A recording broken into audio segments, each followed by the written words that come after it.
আসসালামু আলাইকুম। কেমন আছেন আপনারা সবাই? এই তো আছি কোনো রকম। দেশের বর্তমান পরিস্থিতি একদমই ভালো লাগে না। সারাক্ষণ শুধু বাচ্চাদের চেহারাগুলো, মুখগুলো চোখে ভাসছে। তা আজকে আমার এই রান্নাটা খুবই সাধারণ একটা রান্না, আমি আপনাদের সাথে শেয়ার করছি আর কিছু কথা বলছি। এখানে আমি নরম খিচুড়ি রান্না করব।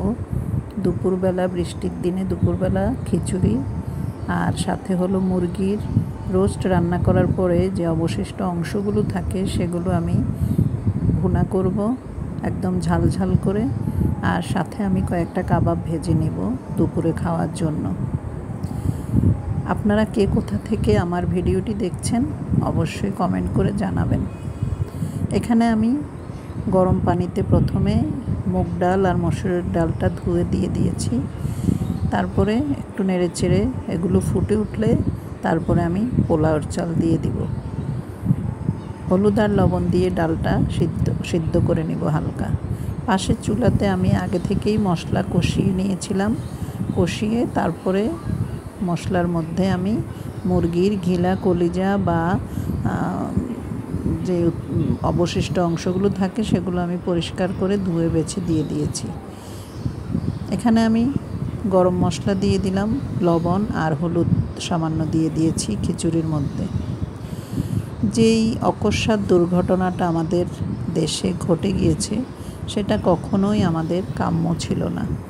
এটা বাংলাদেশের ইতিহাসে সবচেয়ে বড় দুর্ঘটনা।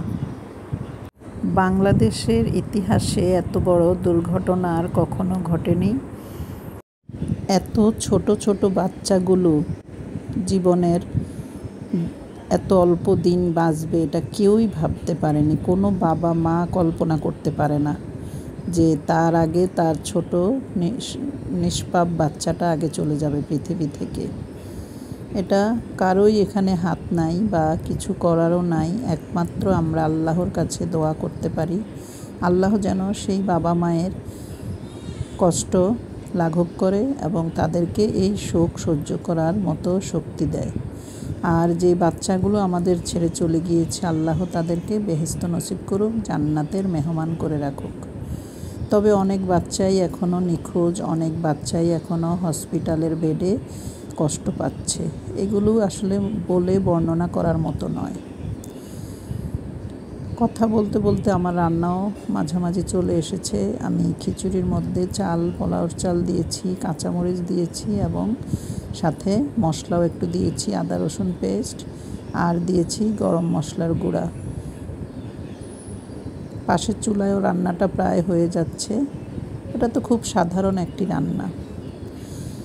তা আপনারাও সবাই এই বাচ্চাদের জন্য দোয়া করবেন, বাচ্চাদের বাবা মায়ের জন্য দোয়া করবেন। আর ভবিষ্যতে আমরা আশা করব এত বড় দুর্ঘটনা যেন আমাদের দেশে আর না হয়। আমাদের ভবিষ্যৎ প্রজন্ম যদি শুরুতেই শেষ হয়ে যায় তাহলে এই দেশের তো আর কখনোই কোনোভাবেই উন্নতি আশা করা যায় না। একটু খেয়াল করলে দেখবেন প্রত্যেকটা রাজনৈতিক দলই তাদের স্বার্থটাই আগে ভাবে, দেশের কথা মোটেই আগে ভাবে না। যাই হোক, আমার রান্নাটাও শেষ হয়ে এসেছে। আপনাদের কেমন লাগলো এই ভিডিওটি অবশ্যই কমেন্ট করে জানাবেন এবং আমার পাশে থাকবেন।